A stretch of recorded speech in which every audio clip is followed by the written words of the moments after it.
You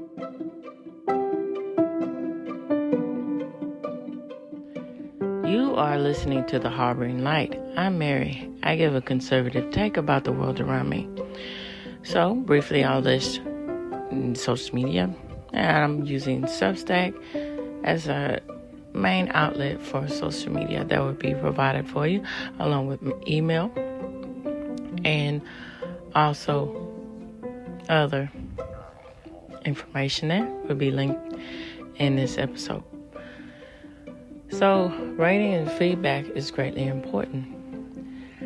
And you want to reach out to me, questions, comments, concerns, email is the best way to get to me. And audio platforms. I'm just going to list a brief sum of audio platforms that I'm on. And I'm working to grow to where I am on all of the podcast platforms. So briefly, I'm on Audible, Amazon Music, Spotify for podcasters, Google Podcast, Pandora, and there you go. All right, so excited, and this is the first episode in my Urban Legend series. So this episode is all about the mystery and the legend behind the Tootsie Roll Pop wrapper. And then I'm also going to give the background about the company too within that. And also I like to give a tremendous special thanks. And it is just it really puts things in perspective when people go out of their way to help when you are looking for it. It gives a lot of restored faith in humanity. And I like to give a special shout out and thanks to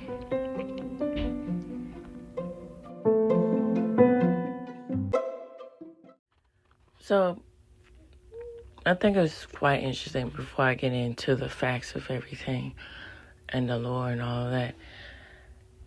My husband and I were talking about this, how it was just before our generation, and we,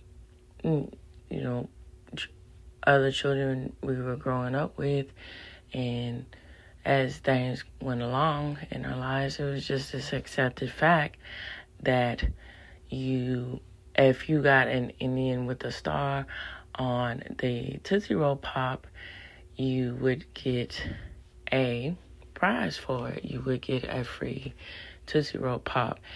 And it just spread. It was just how this accepted fact was just part of the lure of pop culture, the aspect of modern society, and how these things leak in and without any real evidence or tangible reasons that this is the accepted reality of you do get this as a prize. And then it's just very fascinating that this is a concrete case of the impact of urban legends. All right, so here we go. Let's get into it. So much thanks and appreciation to Susan Andrews for the inside depth of the star wrapper and the lore behind it and the product knowledge and all of that. Thank you so much. She is part of the product and other non-store inquiries division from Tootsie's. Thank you so much. I appreciate that. All right, so here we go. Okay, thank you so much, Susan Andrews. Thank you so much for the info. So here we go. I'm going to give you the premise of what she said to me and then break into the background of everything. So, as she quotes, many years ago, a rumor surfaced that said if the wrapper of a Tootsie Pop with a star was found and returned to the company, a free Tootsie Pop or any number of things would be sent to the lucky person. We truly don't know why or where this rumor started, as our records do not indicate that our company ever sponsored any type of promotion surrounding images on the wrapper. We do receive many inquiries such as yours, so your best guess is that certain retail outlets may have run local promotions of this sort. And then let me go on to the background.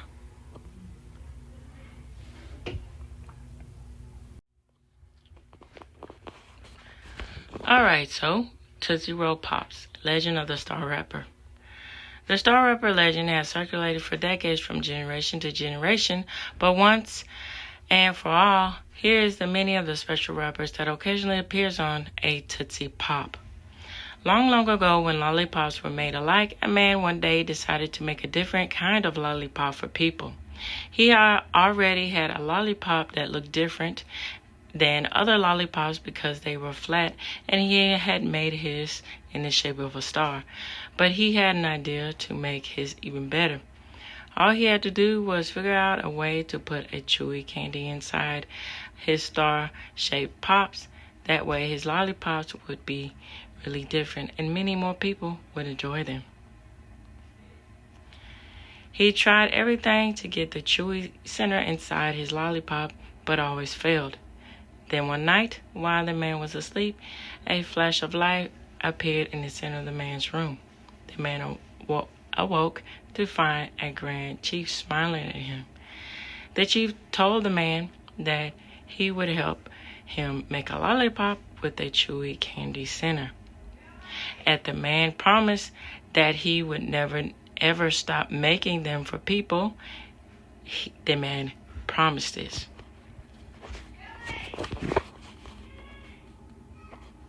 Okay, so before I get into the background of Tootsie, the Tootsie Company, and the founder, I find this story about the Tootsie Roll quite interesting.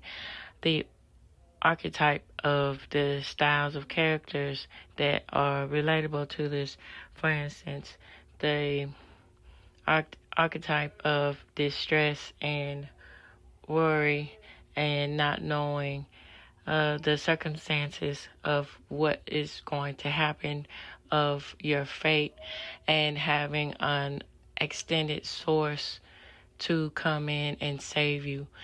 And can even extend this out to the ideas and the aspect of the spirituality nature of looking towards a divine being to help the circumstance that awaits you, the obstacles that are awaiting you. For instance, it's very reminding some of the story of the shoemaker and the little elves that took the time to set up everything, and while they were sleeping, to help by making all the shoes that the shoemaker needed while they were sleeping. And when these elves were able to fulfill is the man and his wife supplied request, it brings up the archetype of the whole aspect of the idea of being, as I mentioned earlier, being in distress and wanting the solution of that and the character building that comes out of that. And I think it's quite interesting how it also delves deep into the narrative story of urban legends, retelling folklore in a way that's a modernized version of it that's more feasible for people to understand. And some people say, oh, what? It's one of those things that's a gray area to me. And, in general. So, okay, it's one thing to just regurgitate and reduplicate what's already been done and not having any fresh spin on it. Yeah, okay, for instance, what am I saying about this? I think the best example is the remake of Home Alone. Now, in this generation, it's not feasible for a child to get lost or no one to know where that child is. With modern technology, he would be found instantly. And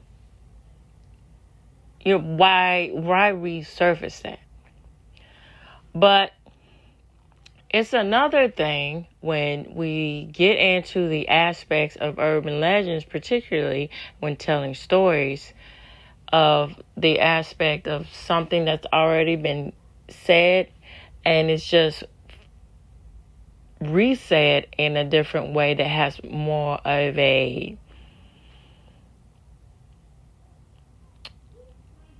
impact. I think that's the best way that I want to describe it for this this instance of saying that there are fates that are working with us in order to get to a better goal.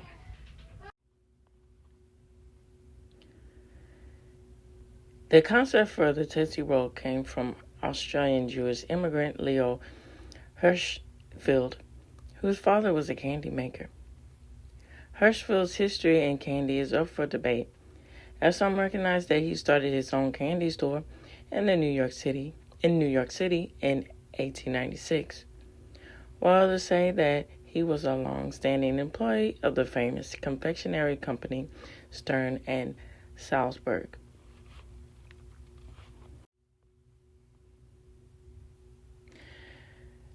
Before he created the first recipe for Tootsie Rolls, Hirschfeld was credited with the creation of Broman jelly powder, one of the first versions of what would become Jell-O.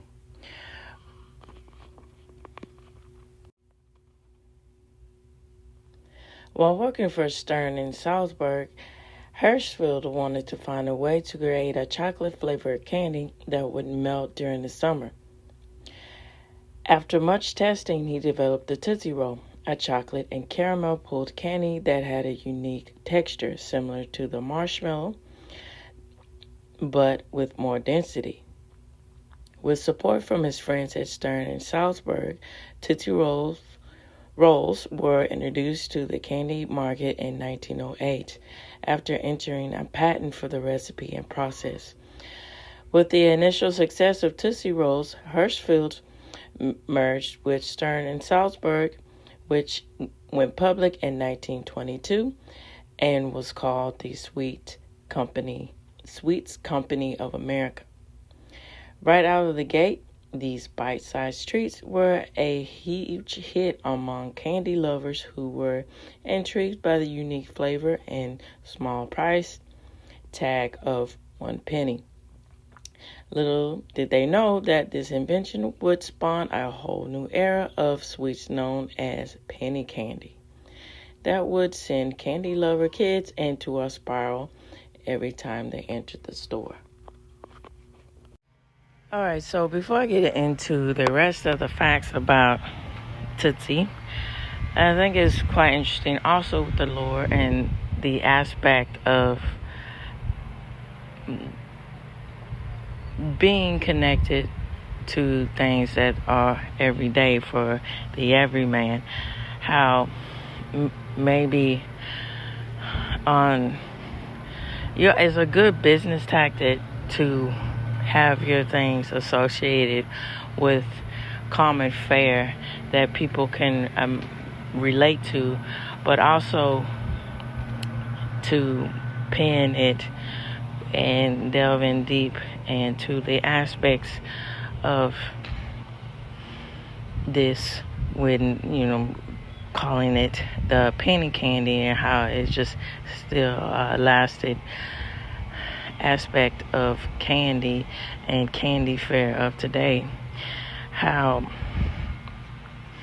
all of the aspects of the lore and the urban legends behind people defeating and going up against challenges of every day, and being the aspect and the lure behind the underdog and overcoming and being part of pop culture to the common man being celebrated in the aspect of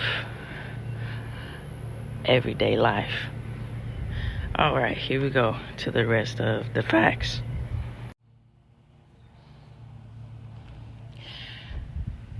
Till this day, Tootsie Roll is credited with being one of the first penny candies on the market, and is often found in the classic barrels you see in popular candy stores across the United States. After finding initial success with the sweet treat, Hirschfeld wanted to expand the production of Tootsie Rolls, so he bought a 4-story building in Manhattan where the brand would start to sling larger amounts of candy. During this period, Tootsie Rolls were delivered to candy stores by horse and buggy, which eventually turned into custom Tootsie Roll trucks labeled with the famous logo. In 1922, unfortunately, with Hirschfeld's passing, the brand was left without leadership, and production of the candy started to slow down. In 1935, the Tootsie Roll was acquired by its packaging company, Joseph Rubin and Sons of Brooklyn, who wanted to keep the brand alive during the Great Depression. Around this time, Tootsie Roll hit the NASDAQ market, of which a majority of the shares were purchased by businessman Bernard D. Rubin. Upon purchase, Rubin acquired a list of shareholders and approached them in person in order to purchase the remaining shares. Under Rubin's leadership, Tootsie Rolls started to find its footing in the candy market again.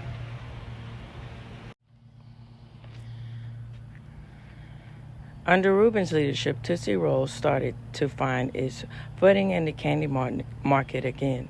He focused on creating a new formula for the candy and also increased the size to make the production more marketable. While sales were on the rise, Rubin was looking for new ways to capture the attention of an audience who already loved the product. This led to the invention of the Tootsie Pop, a hard-shelled lollipop with the Tootsie Roll center. This invention would rock the candy world, with consumers flocking to stores to get their hands on the sweet creation. Not long after the creation of Tootsie Pop came another famous invention, the flavored Tootsie Roll. This included a wide range of flavors, originally cherry, orange, vanilla, lemon, and lime, as well as the special mega mix bag that included specialty flavors like green apple, blue raspberry, and grape.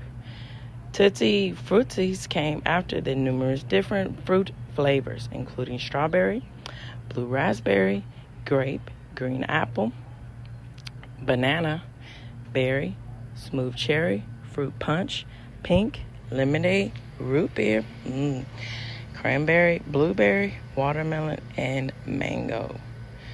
So, going on a few decades, and Tootsie Roll made the move from Hoboken, New Jersey to Chicago, Illinois.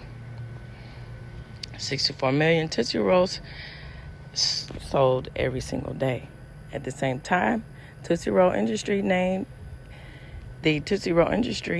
and it was the adoption in 1966, and would go on to acquire a bunch of other candy brands, including Dots, Crowns, just to name a few. I'm going off just naming a few: Junior Mints, Sugar Daddy, Sugar Babies, Charleston Chew, and Concord Confection, just to name a few. Tootsie Roll became the World War II staple candy. As the candy continued to grow in popularity, it was approached by the U.S. Army to create the MRE rations that soldiers could consume on the front lines.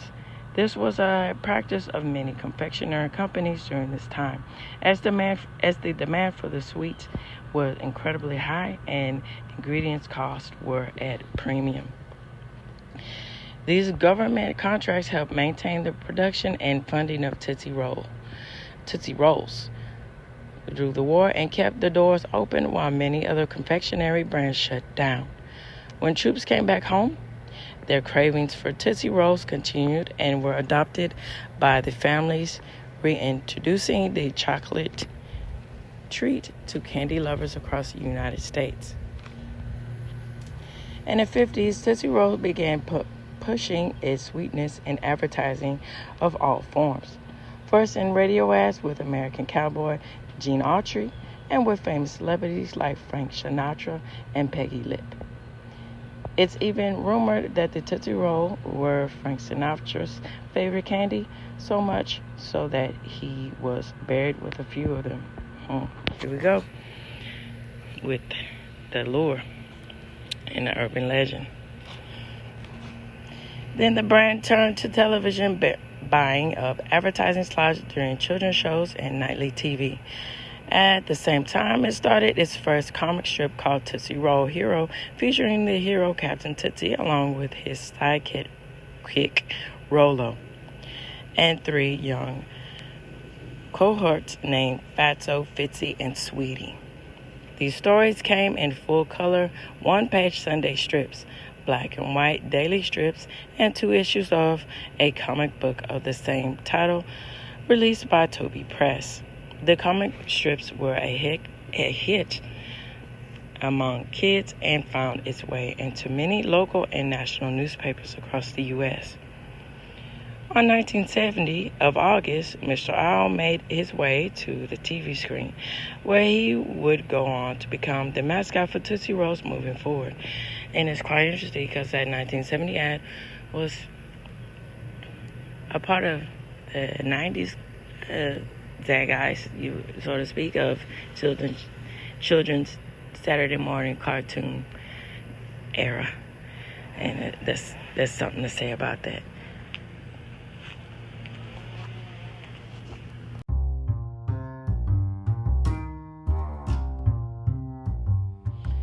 And I'm going to end on this note by wrapping everything up by saying this. Today, Tootsie Rolls is recognized as one of the largest candy manufacturers in the world, churning out millions of pieces of candy every single day. The recipe, which calls for the inclusion of the previous day's batch, still remains the same. As much, there's technically a bit of Leo Hirschfield every first Tootsie Roll in every one of the 64 million Tootsie Rolls that are produced. Between its classic flavor and texture, as well as its hold on candy culture over the last 100 years. Tootsie Rolls continue to be sold at candy stores across the country. All right, so this reaches the end of the Harboring Light. Tune in, turn up, and definitely think about this as some urban myth with fact in the myth to think on. Take care. Bye-bye now.